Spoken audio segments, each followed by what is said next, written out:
things have been pretty good in terms of fiscal decisions for the past several years, but you're still concerned. Why?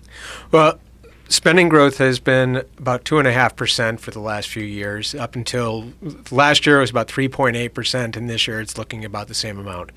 And that sounds like it's all well and good. It's within the what we normally look at as for inflation and population growth. It stays within those bounds. But we have revenue growth is going to be much slower than expected. Or in the 5-year forecasts, revenue growth is staying at about that 2.5% rate. So if spending continues at 3.8%, then that's a problem. And the Fiscal Research Division of the General Assembly says that spending is going to grow even faster. So that's where the concern starts to come in. So essentially you're saying, okay, you've got two things you need to look at.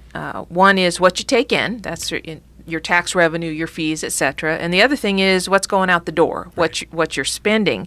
And you've been writing, Joe, that spending is going to be increasing even though there has been a real effort to try to keep that under control. So how is that possible? It's kind of counterintuitive. It is. And when the Senate and the House were first looking at lowering tax rates in 2019, this session, the General Assembly's Fiscal Research Division said this is going to lead to billion-dollar deficits, because they take a look at what current spending is, project that out for inflation, population growth, and you run into much faster spending growth than what the General Assembly has been doing. And so that's where the difference starts to come in, is that the General Assembly has been showing restraint. If you don't do anything, then you end up with you end up with more rapid growth.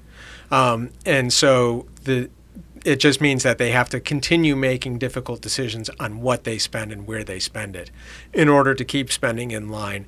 And you need to keep spending in line because I mentioned that economic growth is slow, and so that means revenue growth will be slow. When you add in the tax cut on top of that, that brings you back to that 2.5% growth rate. And so you really have to get spending in line to be able to maintain that and keep a balanced budget.